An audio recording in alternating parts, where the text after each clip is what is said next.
নমস্কার, সন্ধ্যে 7টায় আমি অয়ন। 21-এর মঞ্চ মমতা বন্দ্যোপাধ্যায় বক্তব্য রাখছেন। সেই মমতা বন্দ্যোপাধ্যায় স্বাধীনতা সংগ্রামী মন্তব্যে তুঙ্গে বিতর্ক।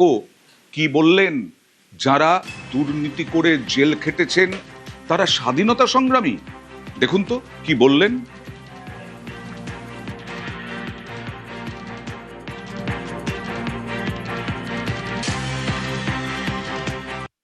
আমরা জেলে যাওয়ার জন্য তৈরি। সারা পশ্চিমবাংলাটাকে জেল অ্যানাউন্স করে দাও, তাতেও কোনো যায় আসে না, তাতেও কোনো যায় আসে না। একবার যে জেল খেটে এসছে তা এখন তো আপনি স্বাধীনতা সংগ্রামী, একটা স্বাধীনতার আন্দোলন শুরু হয়েছে।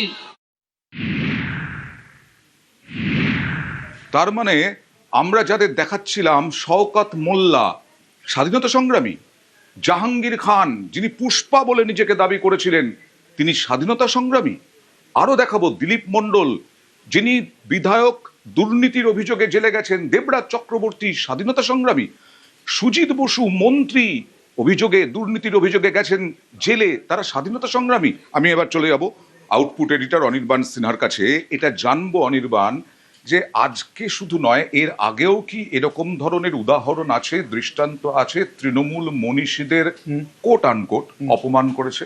নিশ্চিতভাবে আছে। আমরা ভুলবো কি করে? ধর মমতা বন্দ্যোপাধ্যায় যখন ক্ষমতায় ছিলেন, মুখ্যমন্ত্রী ছিলেন রাজ্যের, তখন রাজ্য সরকারের বিজ্ঞাপনে কোথায় থাকতো মনীষীদের ছবি কতটা বড় থাকতো, আর মমতা বন্দ্যোপাধ্যায়ের ছবি কতটা বড় থাকতো? মমতা বন্দ্যোপাধ্যায় দলনেত্রী হিসেবে, অর্থাৎ তৃণমূল কংগ্রেসের দলনেত্রী হিসেবে যখন বিভিন্ন মনীষীর জন্মদিনে অথবা তাদের মৃত্যুদিনে শুভেচ্ছা বার্তা জানিয়ে বা তাদেরকে শ্রদ্ধা জানিয়ে সোশ্যাল মিডিয়া পোস্ট করতেন, বা দেখা যেত দলের তরফ থেকে পোস্টার বা হোর্ডিং বা ব্যানার দেওয়া হয়েছে, তখন কোথায় থাকতো মনীষীদের অবস্থান?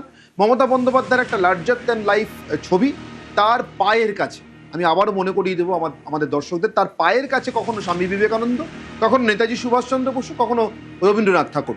এ নিয়ে অনেক বিতর্ক হয়েছে, এ নিয়ে অনেক ছিচিৎকার হয়েছে, কিন্তু তৃণমূল কংগ্রেস বা মমতা বন্দ্যোপাধ্যায় কি একদিনের জন্য কোনো ক্ষমা প্রার্থনা করেছেন বা বলেছেন যেটা ভুল হয়ে গিয়েছে, বা এই অসম্মান বা অশ্রদ্ধা ইচ্ছাকৃত নয় অনিচ্ছাকৃতভাবে ভুল হয়ে গেছে? ফলে আজকে ক্ষমতা থেকে যাওয়ার পর মরিয়া মমতা বন্দ্যোপাধ্যায়, পার্থ চট্টোপাধ্যায়, জ্যোতিপ্রিয় মল্লিক, শওকত মোল্লার মতো দাগি জেল খাটা লোকেদের সঙ্গে স্বাধীনতা সংগ্রামীদের তুলনা করছেন, এটা নিঃসন্দেহে অত্যন্ত নিন্দার, কিন্তু প্রথম নয়। একেবারেই নিন্দার। আমি ইতিহাসবিদ চন্দ্রচূড় ঘোষের কাছে যাব, তবে তার আগে মমতা বন্দ্যোপাধ্যায় আরো একবার দেখাবো কি বললেন। আবার প্রশ্ন করছি, জ্যোতিপ্রিয় মল্লিক স্বাধীনতা সংগ্রামী, ভুরি ভুরি দুর্নীতির অভিযোগে এরা জেলে গেছেন, মদন মিত্র এর আগেও জেলে গেছেন, তিনি স্বাধীনতা সংগ্রামী। কি বললেন দেখুন। আমরা জেলে যাওয়ার জন্য তৈরি। সারা পশ্চিমবাংলাটাকে জেল অ্যানাউন্স করে দাও, তাতেও কোনো যায় আসে না, তাতেও কোনো যায় আসে না। একবার যে জেল খেটে এসছে তা এখন তো আপনি স্বাধীনতা সংগ্রামী, একটা স্বাধীনতার আন্দোলন শুরু হয়েছে। এবার চলে যাব ইতিহাসবিদ চন্দ্রচূড় ঘোষের কাছে। চন্দ্রচূড় বাবু, আমাদেরকে নতুন করে কোথায় যাচ্ছে রাজনীতি, যে আমাদের কি নতুন করে পাঠ্যক্রমে শিখতে হবে স্বাধীনতা সংগ্রামী কারা? বলো আমাদের শিশুদেরকে এবার স্বাধীনতা সংগ্রামী কারা এই প্রশ্ন রাখতে হবে, এটা শেখাতে হবে।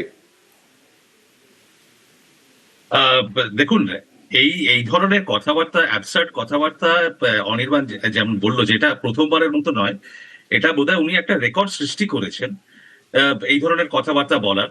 কিন্তু সাধারণ মানুষ তার জবাবও দিয়েছে নির্বাচনে।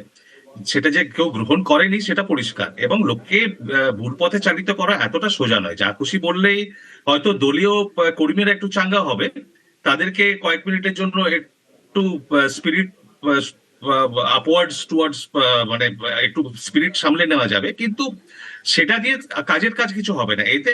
কিন্তু আমি একটা যেটা কথা বলতে চাই, এটা শুধু ওনার সমস্যা বোধহয় নয়, এটা একটা সার্বিক রাজনৈতিক সংস্কৃতির অবনতি আমরা দেখতে পাচ্ছি। যে আজকেও আমরা এটা এটা এবং ইনি যে ধরনের কথাবার্তা বলে এসেছেন এতদিন ধরে, এবং তখন যে প্রধান বিরোধী দল বিজেপি, যারা যে বিজেপি যে প্রধান বিরোধী দল ছিলেন, তাদের নেতারা বরাবর তার প্রতিবাদ করে এসেছেন, সাধারণ মানুষ তার প্রতিবাদ করে এসেছেন, আমরা করে এসেছি। কিন্তু সেখান থেকে আজকে যারা ক্ষমতায় এসেছেন, যে সরকারে যারা এসেছেন সেই বিজেপি, তাদেরও এই শিক্ষাটা নেওয়া উচিত এবং এই কথাটা মাথায় রাখা উচিত কেননা গত কয়েকদিন ধরে নেতাজি সুভাষচন্দ্র বসু নিয়ে তাদেরই একজন সাংসদ যে ধরনের কথাবার্তা বলে যাচ্ছেন সেটা একেবারেই গ্রহণীয় নয় এবং তার বিরুদ্ধে পদক্ষেপ নেওয়া উচিত বলে আমি মনে করি। একদম, এবং মানে এই যে এই সৃষ্টি- সব এই যে- সব রাজনৈতিক দলকেই সতর্ক থাকতে হবে ঠিকই, কিন্তু তা বলে এই যে পালা বদলের পরে যে ভুরি ভুরি দুর্নীতির অভিযোগে তৃণমূলের পঞ্চায়েত সদস্য থেকে আরম্ভ করে মন্ত্রী শান্ত্রী পর্যন্ত গ্রেফতার হচ্ছেন দুর্নীতির অভিযোগে, সেটা স্বাধীনতার আন্দোলন। তাই। কতটা অপমান একদমই তাই। করা হয় স্বাধীনতার আন্দোলনকে তাহলে? চন্দ্রশূর একদমই বাবু? তাই, একদমই তাই। স্বাধীনতা সংগ্রামে যে আত্মত্যাগ, যে বলিদানের যে ইতিহাস, যে হাজারে হাজারে লোক, সাধারণ মানুষ, আমি বড় নেতাদের বড় বিপ্লবীদের কথা তো ছেড়েই দিলাম, সাধারণ মানুষ যে ত্যাগ স্বীকার করেছেন, যে কষ্ট স্বীকার করেছেন, তাদেরকে অপমান করা হয় এই ধরনের কথা বললে। কেননা এটা কাউকে জোর করে ধরে রাজনৈতিক প্রতিশোধের জন্য জেলে ঢুকিয়ে দেওয়া হয়েছে তা তো না। একটা মানে কেস তৈরি করে হ্যাঁ। আইনত তাদের বিরুদ্ধে স্টেপ নেওয়া হয়েছে, মেজার নেওয়া হয়েছে। ফলে তাদের সবাইকে যদি স্বাধীনতা সংগ্রামীদের সঙ্গে এক আসনে বসিয়ে দেওয়া হয়, মানে সেটা তো মানে তিরস্কার করার মতো ভাষাও নেই। বেশ, কিন্তু আমি ধন্যবাদ। আবারও হ্যাঁ, ধন্যবাদ আপনাকে, ধন্যবাদ। সুকান্ত মজুমদার, কেন্দ্রীয় শিক্ষা প্রতিমন্ত্রী, কি বললেন কটাক্ষ করে দেখুন। মমতা বন্দ্যোপাধ্যায়ের স্বাধীনতা সংগ্রাম সম্পর্কে যদি এই ধারণা হয়, তাহলে তো পশ্চিমবঙ্গের দুর্ভাগ্য যে স্বাধীনতা সংগ্রাম সম্পর্কে যার এমন ধারণা, সেই রকম একজন ব্যক্তি 15 বছর পশ্চিমবঙ্গের মুখ্যমন্ত্রী ছিলেন। দ্বিতীয়ত বলি যে মামলার কথা যদি বলেন, বিগত কয়েক বছরে ভারতীয় জনতা পার্টির নেতৃত্বের উপর যেভাবে একের পর এক মামলা হয়েছে, এবং এই মামলার কথাতে যখন আসবেন তখন আমার মনে হয় একবার নিজের দিকটা দেখা ভালো, যে আমরা কি করেছি। এবং তৃণমূলের নেতাদেরকে আমরা বলছি তো স্পষ্ট, নিচের তলায় আমরা তৃণমূল নেতাদেরকে ভারতীয় জনতা পার্টিতে নেব না। তৃণমূলের নেতারা তৃণমূলেই থাকুক, ওদিকে থাকলেই ভালো।